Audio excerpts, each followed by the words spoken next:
वैसे जरूरी नहीं है, लेकिन वीडियो को लाइक या फिर डिसलाइक कर दिया करें। मूवी स्टार्ट होती है तो हम एक आदमी टंग की वाइफ की डेड बॉडी, बिल्डिंग के ऑनर और एक आदमी जिन को काफी जख्मी हालत में देखते हैं। यहाँ पर जिन सोचने लगता है कि वो एक मूवी स्टार था, लेकिन उसकी लाइफ का एंड ऐसा होगा उसने कभी सोचा नहीं था। इसके बाद कहानी फ्लैशबैक में चली जाती है, जहाँ हम एक काफी पुरानी बिल्डिंग के पास जिन को देखते हैं। जिन अपना सब कुछ छोड़कर इस बिल्डिंग में रहने आया था और यहीं उसे एक बच्चा भी मिलता है जो कि जिन के साथ वाले फ्लैट में रहता था। इसके बाद जिन अपने फ्लैट के पास आ जाता है, लेकिन उसका दरवाजा लॉक था। लेकिन उसे खोलने के लिए एक सिक्योरिटी गार्ड वहाँ पर आ जाता है। यहाँ पर वो जिन के फ्लैट को ओपन करके उसे अंदर आने के लिए कहता है और यहाँ पर हम ये जान पाते हैं कि इस पूरी बिल्डिंग में सिर्फ यही एक सिक्योरिटी गार्ड है। फ्लैट के अंदर आने के बाद वो सिक्योरिटी गार्ड एक अगरबत्ती से वहाँ पर एक पीसफुल रिचुअल करने लगता है। ऐसा करते हुए वो जिन को बताता है कि जब भी हम एक नई जगह पर शिफ्ट होते हैं तो इस रिचुअल की मदद से वहाँ पर जो सोल्स होती हैं वो बिल्कुल खामोश भी रहती हैं और रहने वाले इंसान को तंग भी नहीं करती। रिचुअल करने के बाद वो सिक्योरिटी गार्ड वहाँ से चला जाता है। उसके जाते ही जिन अपना बैग खोलता है और यहाँ पर हम जिन के पास बहुत सारे मूवीज कॉस्ट्यूम देखते हैं। फिर इसके बाद जिन सुसाइड करने की तैयारी में लग जाता है। सुसाइड करने से पहले वो अपने बेटे की रिकॉर्डिंग को सुनने लगता है। जिनकी यादों में हम उसकी फैमिली को देखते हैं गोस्ट के रूप में। उसकी फैमिली में उसकी वाइफ और उसका एक बेटा था। इसके बाद हम जिनकी आंखों में बहुत सारी मिस्टीरियस चीजों को भी देखते हैं और तभी जिनके सामने एक गोस्ट आकर खड़ा हो जाता है और वो जिनको पोजेस कर लेता है, यानी वो जिनकी बॉडी में चला जाता है, जिसकी वजह से जिन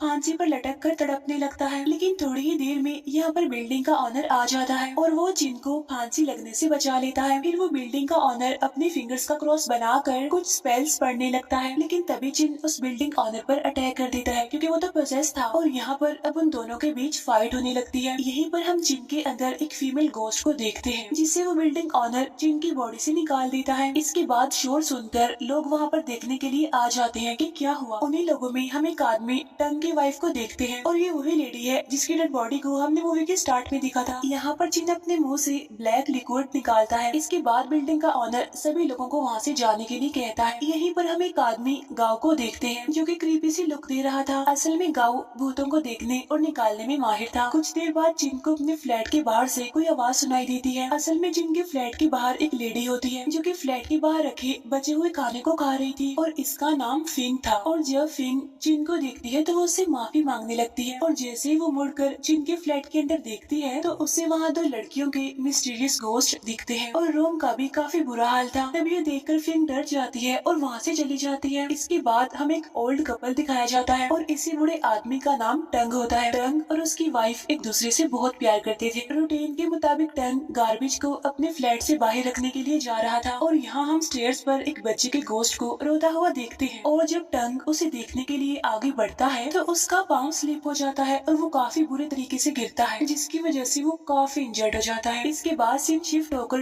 टंग की वाइफ के ड्रीम पर आता है, जहाँ पर टंग अपनी वाइफ को आकर कहता है कि मेरा वेट करना, मैं जल्दी वापस लौट कर आ जाऊंगा। इसके बाद हम देखते हैं कि टंग मर चुका है और उसकी डेड बॉडी की हालत काफी खराब है। इसके बाद टंग की वाइफ गाँव को मिलने जाती है। गाँव यानी वही जो ब्लैक मैजिक करने का माहिर था। यहाँ पर टंग की वाइफ गाँव से कुछ पर्सनल बातें करती है। इसके बाद टंग की वाइफ को रास्ते में सिक्योरिटी गार्ड मिल जाता है और वो टंग की वाइफ से उसका और टंग का हालचाल पूछता है। इसके बाद वो चुपचाप वहाँ से चला जाता है। फिर सीढ़ियों पर सिक्योरिटी गार्ड को टंग का टूटा हुआ सोने का दांत मिलता है। इसके बाद वो बच्चा जिन के फ्लैट में अपनी ड्राइंग बुक चेयर पर रखकर बालकनी में छुप जाता है और जिन के आते ही वो बच्चा उसकी ग्लासेस लगाकर वहाँ से चला जाता है। इसके बाद जिन उसकी ड्राइंग बुक को चेक करने लगता है जिसमें अजीब तरह की ड्राइंग थी। इसके बाद हम टंग की वाइफ को देखते हैं जिसने टंग की डेड बॉडी को दफनाया नहीं था बल्कि उसे मिट्टी में स्टोर करके रखा हुआ था। और बैकग्राउंड में हम गांव की आवाज को सुनते हैं जो कि उसे टंग की डेड बॉडी पर चिकन का ब्लड लगाने के लिए कहता है। इसके बाद हम टंग के घर में गांव को देखते हैं जो कि एक रिचुअल कर रहा होता है जिसमें वो टंग के फेस पर से निकलने वाला पानी एक बर्तन में लेता है। फिर वो अपनी उंगली से निकले हुए खून को एक क्रीपी डॉल पर डालता है। इसके बाद वो टंग के फेस पर अजीब तरह का मास्क लगा देता है। मास्क लगा देने के बाद गांव टंग की वाइफ को वार्न करता है कि मेरी परमिशन के बगैर मास्क को मत हटाना, लेकिन टंग की वाइफ को उसका हस्बैंड बहुत जल्द वापस चाहिए था और तब गाओ टंग की वाइफ को कहता है कि 7 दिनों में तुम्हारा हस्बैंड टंग वापस आ जाएगा, और अगर ऐसा नहीं हुआ तो हम लास्ट में सबसे ज्यादा पावरफुल रिचुअल करेंगे। अब यहाँ से जाने के बाद हम गाओ को काफी अजीब हालत में देखते हैं। ऐसा लग रहा था कि जैसे उसे अटैक हो रहा है। इसके बाद वो अपने घर जाता है, जहाँ वो एक मिस्टीरियस चीज पर स्पेल्स पढ़कर फूंकने लगता है। ऐसा करने के बाद गाओ ठीक हो जाता है, यानी वो अपने नॉर्मल हालत में वापस आ जाता है। और यहीं पर हम उसी छोटे बच्चे का गोश्त देखते हैं, यानी जिसकी वजह से टंग स्टेयर्स पर से स्लिप होकर गिर गया और फिर मर गया, यानी ये बच्चा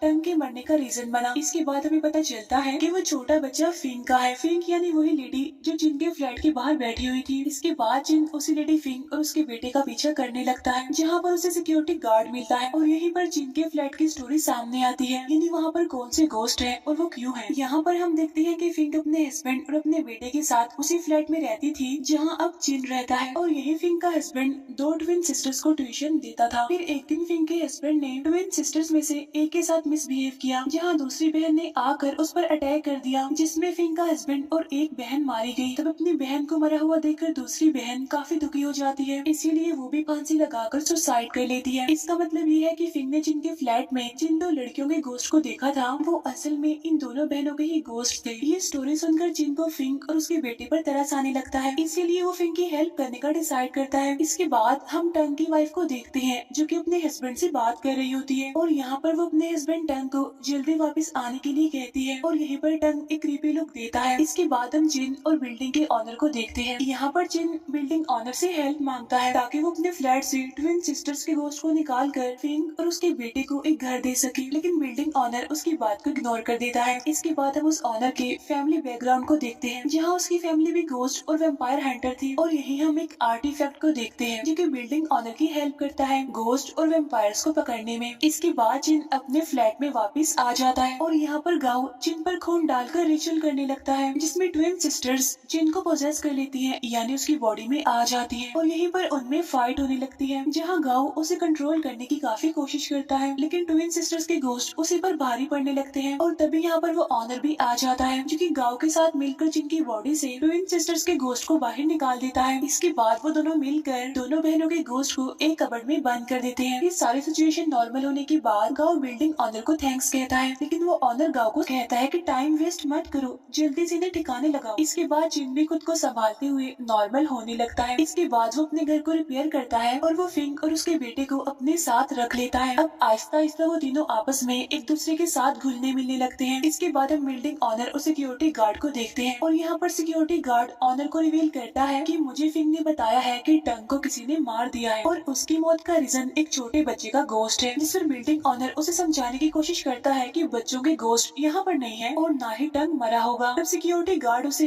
टंग का टूटा हुआ सोने का वो दांत दिखाता है, यानी वही जो उसे स्टेयर्स पर से मिला था। तब ये देखकर बिल्डिंग ऑनर उसे इन्वेस्टिगेशन करने के लिए गांव के घर भेजता है, क्योंकि उस बिल्डिंग में वही एक इकलौता था जो ब्लैक मैजिक करना जानता था।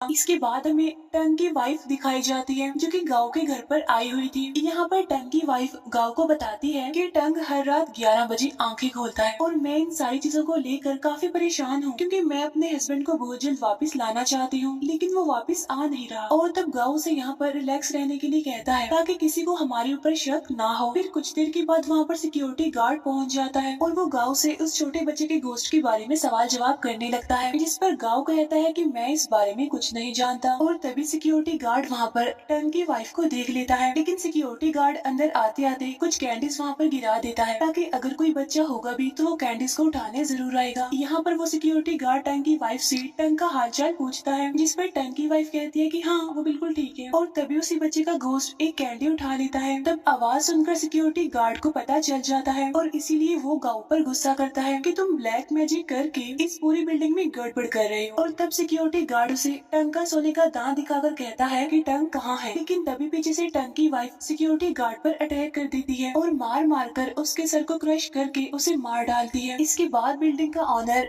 फिंक के बेटे को बुलाता है, जो कि टंग के फ्लैट में खेलने जा रहा था। तब यहाँ पर वो ऑनर भी उसके साथ चलने के लिए सोचता है, और जब वो दरवाजे पर नॉक करते हैं तो वहाँ पर टंग की वाइफ बाहर आती है। तब वो ऑनर टंग की वाइफ से उसका और टंग का हालचाल पूछता है। इसके बाद वो ऑनर वहाँ से चला जाता है, लेकिन फिंक का बेटा वहीं पर खेलने लग जाता है। इसके बाद वो वो बच्चा वॉशरूम जाना चाहता था, इसीलिए वो टंग की वाइफ को वॉशरूम यूज करने के लिए कहता है। तब टंग की वाइफ उसे वॉशरूम में पकड़कर ले जाती है और यहाँ पर वो बच्चा टंग को देखकर रोने लगता है। अब सिक्योरिटी गार्ड को मारने के बाद टंग की वाइफ की इंसानियत बिल्कुल जैसे मर चुकी थी, इसीलिए वो फिंग के बेटे यानी उस बच्चे को सेक्रीफाइस कर देती है। इसके बाद में बिल्डिंग का ऑनर दिखाया जाता है और उसके घर में उसका आर्टिफैक्ट उसे वेम्पायर के आजाद होने का साइन देता है। इधर टंग की वाइफ के पास हम टंग के मास्क को देखते हैं, क्योंकि उसने टंग का वो मास्क उतार दिया था, हालांकि गाओ ने उसे ऐसा करने से मना किया था। इसके बाद बिल्डिंग का ऑनर टंग के फ्लैट में आ जाता है, जहाँ उसे चारों तरफ खून ही खून दिखता है, लेकिन यहीं पर गाओ उसके मुंह पर हाथ रखकर उसे चुप रहने के लिए कहता है और पीछे से हम टंग को बाहर की तरफ भागते हुए देखते हैं। अब यहाँ पर गाओ सब कुछ रिवील कर देता है और यहाँ पर हमें पता चलता है कि गाओ कैंसर की आखिरी स्टेज पर था और उसे इस तकलीफ को दूर करने के लिए अनबॉर्न बच्चों की राख से बनी सिगरेट की जरूरत पड़ती थी।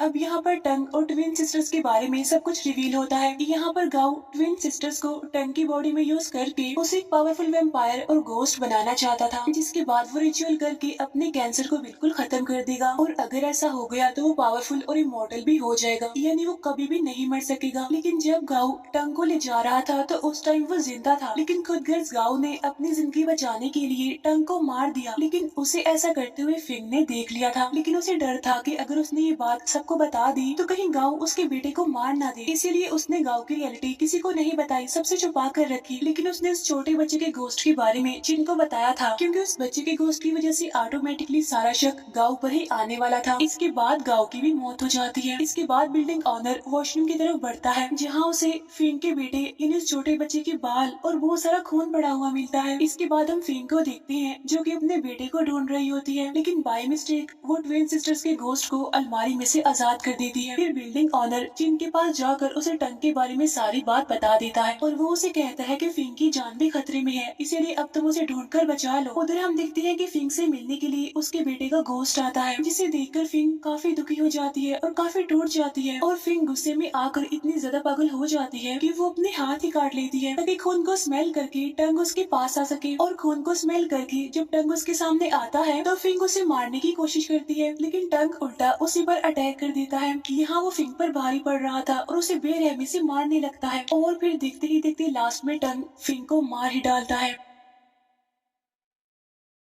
फिर कुछ देर के बाद वहाँ पर जिन आकर टंग को आग लगा देता है। इसके बाद टंग सामान के नीचे दब जाता है, लेकिन यहीं पर ट्विन सिस्टर के गोस्ट टंग की बॉडी में चले जाते हैं, जिससे टंग अब पहले से भी ज्यादा पावरफुल बन जाता है और वो एक रॉड को जिन की बॉडी की आर पार कर देता है। ऐसा करने के बाद टंग वहाँ से भाग जाता है। फिर खुद को बचाते बचाते जिन बिल्डिंग ऑनर के पास आ जाता है। यहाँ पर जिन उस ऑनर को कहता है कि मैं तुम्हारे साथ मिलकर टंग से लड़ना चाहता हूँ, उसे मारना चाहता हूँ। यहाँ पर जिन उसे ऐसा करने के लिए काफी इंसिस्ट करता है और जिन के जिद करने पर बिल्डिंग ऑनर मान जाता है। यहाँ पर बिल्डिंग ऑनर जिन की बॉडी पर रिचुअल से जुड़े कुछ स्पेल्स लिखता है। इसके बाद वो जिन को कहता है कि तुम्हारे पास एक सिगरेट के खत्म होने तक का टाइम है, तुम्हें उसी टाइम में टंग को रोकना होगा। फिर कुछ देर बाद वहाँ पर टंग आ जाता है। यहाँ वो बिल्डिंग ऑनर अपने आर्टिफैक्ट को यूज करके जिन को टंग से लड़ने की पावर देता है, लेकिन यहाँ टंग जिन पर भारी पड़ने लगता है। लेकिन फिर देखते ही देखते जिन टंग पर भारी पड़ जाता है, लेकिन ये सब कुछ ज्यादा टाइम तक नहीं चल पाता और टंग फिर से जिन को मारने लगता है। उधर आर्टिफैक्ट की वजह से उस ऑनर का बाजू ही बॉडी से अलग हो जाता है और टाइम खत्म होने से पहले वो ऑनर लकड़ी की तलवार को जिन की तरफ फेंकता है, जो कि एक रेड कलर के धागे से बंधी हुई थी। फिर यहाँ पर उस ऑनर को बाहर लाइट दिखती है और यहाँ वो उन दोनों को लेकर बाहर रोशनी में कूद जाता है और नीचे गिरते ही रोशनी की वजह से टंग मरने लगता है और यहाँ ट्विन सिस्टर्स भी उसकी बॉडी को छोड़कर आजाद हो जाती है। इसके बाद यहाँ पर टंग की वाइफ आ जाती है, जो टंग की ऐसी हालत देखकर काफी दुखी हो जाती है और वो अपना गला काटकर सुसाइड कर लेती है। इसके बाद में वो सीन दिखाया जाता है जो कि हमने मूवी के स्टार्ट में देखा था, यानी जहाँ पर जिन काफी इंजर्ड था। नेक्स्ट सीन में हम दोबारा से जिन को देखते हैं, जो कि मूवी के स्टार्ट की तरह बिल्डिंग में आता है और यहाँ पर जिन को वो सब कुछ दिखाई देता है जो कि उसे तब दिखाई दिया था जब वो बिल्डिंग में पहले आया था, यानी वही सारे लोग जिनसे वो इस बिल्डिंग में मिला था, उसका खुद को फांसी लगाना और बिल्डिंग ऑनर का आकर उसे बचा लेना। इसके बाद हम देखते हैं गाँव को, जो कि अभी जिंदा था और डॉक्टर बन गया था और यहाँ पर हमें पता चलता है कि जिन सुसाइड करके सच में मर गया है और उसका पोस्टमार्टम गाँव ही कर रहा है और डेड बॉडी की पहचान करने के लिए यहाँ पर जिन का बेटा भी आता है, जो कि अब पहले से काफी बड़ा हो गया है, क्योंकि जिन को काफी सालों पहले ही उसकी फैमिली ने छोड़ दिया था। अब यहाँ पर अब सारे कंफ्यूज होंगे कि अभी तक मूवी में क्या चलता आ रहा था। अब यहाँ पर मैं आपको मूवी के कुछ इंपॉर्टेंट पॉइंट्स बता देती हूँ। अब मूवी का नाम है रिगर मोर्टिस, जिसका मतलब है मौत की तीसरी स्टेज। यानी जहाँ इंसान की मौत के 2 घंटे बाद भी उसकी बॉडीज में चेंजेस आती रहती है और उसकी आंखों की रोशनी भी 2 घंटे तक काम करती रहती है। अब जो पूरी मूवी की स्टोरी हमने देखी है वो सिर्फ जिन के दिमाग की तरफ से बनाई गई एक कहानी थी, और जिन लोगों को उसने फ्लैट में जाते हुए देखा था, इन्हें जिनसे वो बिल्डिंग में भी मिला था, उन सब कैरेक्टर्स को मिलाकर उसके दिमाग ने एक कहानी बना दी। इसकी एग्जाम्पल आप ऐसे ले लें कि जो कुछ हम सारा दिन सोचते हैं हमें उसी से रिलेटेड ड्रीम्स आते हैं, और मूवी में जिनके साथ भी बिल्कुल ऐसा ही हुआ है, क्योंकि उसके केस में तो वो मर चुका था और वो पूरी स्टोरी उसके दिमाग ने बनाई थी। और यहीं पर ये मूवी दी एंड हो जाती है। Thank you for watching.